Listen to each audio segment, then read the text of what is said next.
Alhamdulillah, alhamdulillahilladzi ja'ala syahru dzulhijjah min syahril hurum. Asyhadu an la ilaha illallah wahdahu la syarika lah wa asyhadu anna sayyidana wa nabiyyana Muhammadan abduhu wa rasuluh. Allahumma salli wa sallim wa barik ala hadzal nabiyil karim Sayyidina wa maulana Muhammadin wa ala alihi wa sahbihi ajma'in.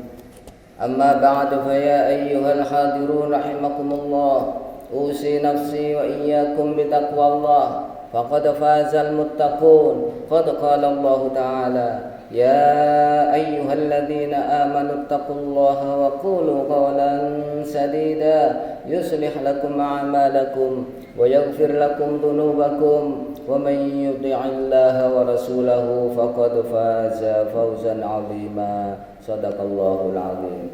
Hadirin jamaah salat Jumat rahimakumullah, pada kesempatan yang mulia ini kami mengajak kepada kita semuanya, marilah kita bersama-sama meningkatkan iman dan takwa kita kepada Allah Subhanahu wa taala haqqa tuqatih, dengan sebenar-benar takwa.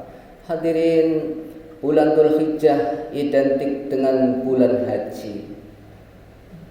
Bulan haji adalah ibadah haji adalah termasuk rukun Islam yang kelima, yang mana kita semuanya dituntut oleh Allah Subhanahu wa taala untuk melaksanakan ibadah haji. Dalam Al-Qur'an Allah berfirman, a'udzubillahi minasyaitonir rajim.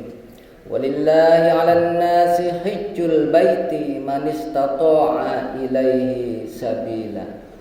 Allah mewajibkan kepada kita, kepada manusia, agar melaksanakan ibadah haji ke Baitullah, ke Mekah, ke Ka'bah. Man istata'a ilaihi sabila, bagi siapa yang mampu, yang punya kemampuan tentunya. Jadi yang istita'ah, syarat menjadi orang yang mampu adalah satu, mampu hartanya. Yang kedua, mampu sehatnya, kesehatannya. Yang ketiga, mampu perjalanannya, aman dan lain sebagainya, kendaraan dan lain sebagainya. Itulah kemampuan. Tiga hal ini ketika sudah terpenuhi, maka wajib bagi kita sebagai seorang yang mengaku beriman pada Allah Subhanahu wa taala untuk memenuhi rukun Islam yang kelima. Manakala tidak mau karena sudah mampu, maka Allah Subhanahu wa taala mengancam kepada kita lewat Rasulnya Muhammad sallallahu alaihi wasallam, siapa yang punya kemampuan itu tapi tidak melaksanakan, matilah, kata Rasulullah, dalam kondisi Yahudi atau Nasrani. Nauzubillah min dzalik. Hadirin jemaah salat Jumat rahimakumullah.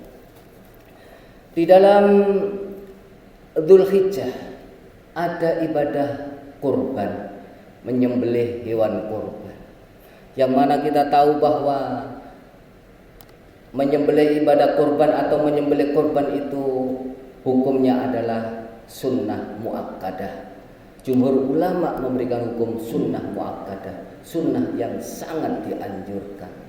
Bahkan ada sebagian ulama mengatakan kalau mampu dia, maka wajiblah bagi dia. Tapi kebanyakan ulama adalah sunnah muakkadah.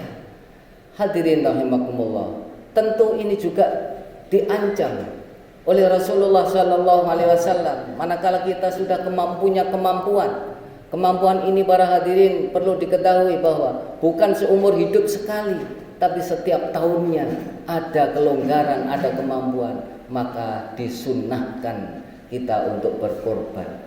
Manakala kita punya kemampuan tidak mau berkorban, diancam oleh Rasulullah sallallahu alaihi wasallam. Siapa yang punya kemampuan tidak mau berkorban, jangan dekat-dekat masjid. Nauzubillah min dzalik. Ya, inilah sunnah muakkad, sunnah yang sangat dianjurkan kepada kita. Hadirin jamaah salat Jumat rahimakumullah. Pada momentum ibadah haji ini ada peristiwa atau ada pelajaran penting yang perlu kita ketahui. Pelajaran penting itu adalah yang pertama adalah ketaatan pada Allah Subhanahu wa taala. Sebagaimana dipraktekkan oleh Nabiullah Ibrahim alaihissalam. Beliau adalah manusia yang termasuk di dalam golongan ulul azmi, nabi atau manusia yang paling sabar, paling tabah dalam melaksanakan ketaatan pada Allah Subhanahu wa taala. Ketika Nabiullah Ibrahim alaihissalam sampai sekitar umur 80 tahun diperintah oleh Allah Subhanahu wa taala untuk melaksanakan khitan, beliau laksanakan sendiri. Khitan 80 tahun. Kemudian Allah Subhanahu wa taala memerintahkan seluruh binatang ternaknya supaya dikorbankan demi agama Allah Subhanahu wa taala. Beliau laksanakan, dikorbankan semua binatang ternaknya itu. Ketika beliau diperintah untuk mengungsikan karena sekian puluh tahun belum punya putra, begitu lahir putra yang pertama yaitu Ismail alaihissalam, masih bayi, Allah memerintahkan untuk memindahkan hijrah, mengungsikan dari Palestina ke Mekah yang jaraknya sekitar 1.500 km jalan kaki. Beliau laksanakan bertiga, Nabiullah Ibrahim, Ismail yang masih bayi, dan ibu Sayyidah Hajar. Sampai di Mekah, beliau diperintah oleh Allah untuk meninggalkan kedua putra dan istrinya itu. Begitu berat ini, karena ini perintah Allah, dilaksanakan itu. Padahal di tanah atau di Mekah itu gersang, tandus seperti itu. Sampai pada kisah kita ketahui bersama bagaimana Sayyidah Hajar lari ke Safa Marwah cari air untuk memberikan minum pada putranya yang masih bayi itu. Tidak menemukan sampai 7 kali baru ada di bawah kaki bayi Ismail alaihissalam. Sampai sekarang menjadi sa'i Safa Marwah. Hadirin rahimakumullah, ini ketaatan-ketaatan pada Allah Subhanahu wa taala beliau laksanakan sepenuhnya. Yang terakhir, ujian yang paling berat, sekitar 15 tahun setelah pulang dari ke Palestina, kemudian nyambangi lagi ke Mekah. Sudah melihat putranya sudah menginjak remaja, diperintah oleh Allah Subhanahu wa taala untuk menyembelihnya. Ya abatif'al, ya bunayya inni ara fil manami anni adbahu fanzur madza tara. Wahai anakku, aku diperintah oleh Allah untuk menyembelih kamu. Bagaimana pendapatmu? Hadirin rahimakumullah, sebagai putra dididik oleh ibundanya, Ibunda Hajar, dengan keimanan yang kuat, masih menginjak remaja. Apa jawaban? Ya abatif'al ma tu'maru satajiduni insyaallah minas sabirin. Wahai ayahanda, kalau memang itu perintah Allah, laksanakan. Insyaallah kau akan menemui aku dalam keadaan sabar. Hadirin rahimakumullah, ketaatan-ketaatan dilaksanakan sehingga Nabiullah Ibrahim alaihissalam menjadi manusia yang sukses, bahkan mendapat julukan Khalilullah, kekasih Allah Subhanahu wa taala. Yang kedua, pelajaran penting adalah persatuan. Ketaatan tadi itu pasti membutuhkan pengorbanan, pasti. Dan berikutnya adalah persatuan. Sebagaimana ibadah haji, ini sebagai perlambang bagi kita semuanya. Kita semuanya bertuhan satu, Allah Subhanahu wa taala. Punya nabi satu, Nabi Muhammad sallallahu alaihi wasallam. Kiblatnya satu. Tujuannya satu. Berpakaian satu di sana, bahkan ihram. Berbahasa satu. Semuanya Ini karena ketaatan dan persatuan demi persatuan. Nah, disinilah lambang persatuan. Sebenarnya umat Islam itu adalah satu. Umat Islam itu adalah satu, tidak boleh terpecah belah. Dengan persatuan inilah dan ketaatan inilah, maka Allah akan memberikan kemenangan, kesuksesan kepada kita semuanya. Karena ketaatan itu berbanding lurus dengan kemenangan, kemenangan berbanding lurus dengan ketaatan pada Allah Subhanahu wa ta'ala. Maka dari itu para jamaah rahimakumullah, Sayyidina Umar bin Khattab radhiyallahu anhu pernah berkata, wa illam nughallibhum bi ta'atina, manakala kita tidak bisa mengalahkan musuh-musuh kita dengan ketaatan kita, maka ghallabuna bi quwwatihim, kita akan dikalahkan mereka dengan kekuatan mereka.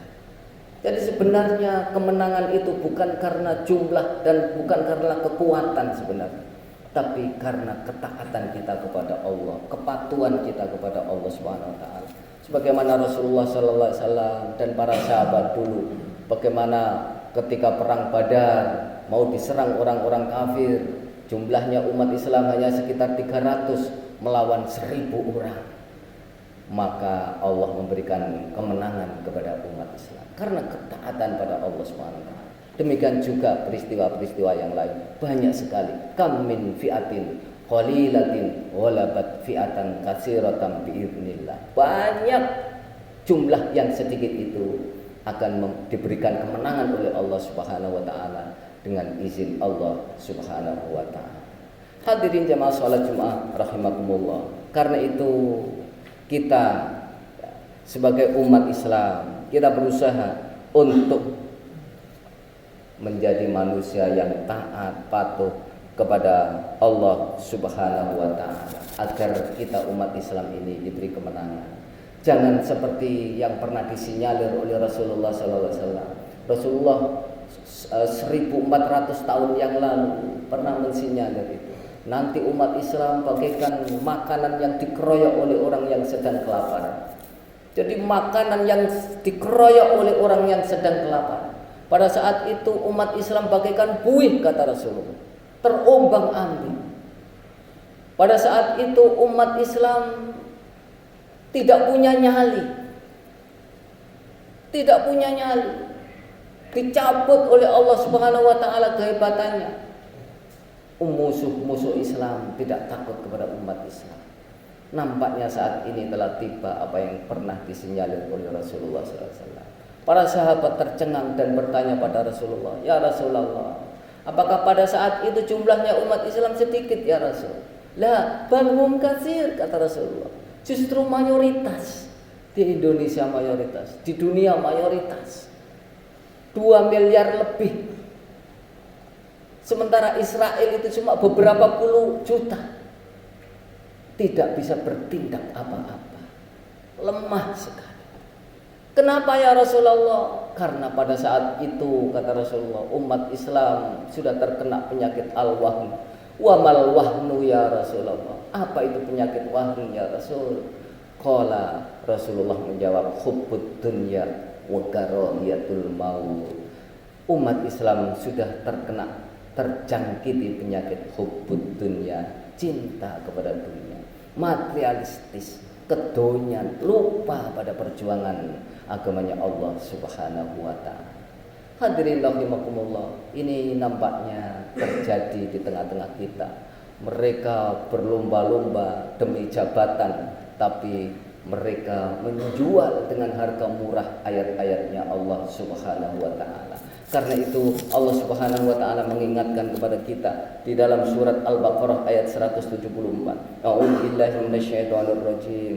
Innal ladzina yaktumuna ma anzalallahu minal kitab wa yashtaruna bihi tsamanan qalila.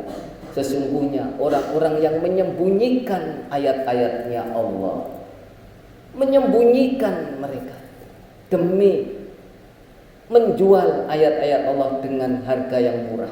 Wa yashtaruna bihi tsamanan qalila, kata Allah Subhanahu wa taala. Ulaika ma ya'kuluna fi butunihim illan nar, kata Allah. Mereka itu apa yang mereka dapat dari jabatan mereka, mereka masukkan ke dalam perut mereka, fi butunihim illan nar, kecuali api neraka yang mereka masukkan. Ini ancaman Allah Subhanahu wa taala kepada kita semua. Maka dari itu, para hadirin rahimakumullah, tentu kita tidak ingin menjadi golongan yang seperti itu. Kita tidak ingin menjadi orang yang melupakan agamanya Allah Subhanahu wa taala. Perjuangan pada agamanya Allah Subhanahu wa taala, ketaatan pada Allah Subhanahu wa taala, agar kita sewaktu-waktu nanti dipanggil oleh Allah Subhanahu wa taala husnul khotimah, mendapatkan ridho dari Allah Subhanahu wa taala. Mudah-mudahan dengan begitu, dengan ketaatan kita pada Allah, umat Islam segera diberi kemenangan oleh Allah Subhanahu wa taala dengan kemenangan hakiki, tentu dengan persatuan umat Islam dan ketaatan tadi itu. A'udzubillahi minasyaitonirrajim. Bismillahirrahmanirrahim. Wal 'asri innal insana lafi khusrin illal ladzina amanu wa 'amilus solihati wa tawassaw bil haqqi wa tawassaw bis sabr. Barakallahu li wa lakum fil Qur'an. Wa nafa'ani wa iyyakum bima fihi minal ayati wa dhikril hakim. Qul qawli hadza wa astaghfirullah li wa lakum innahu huwal ghafur.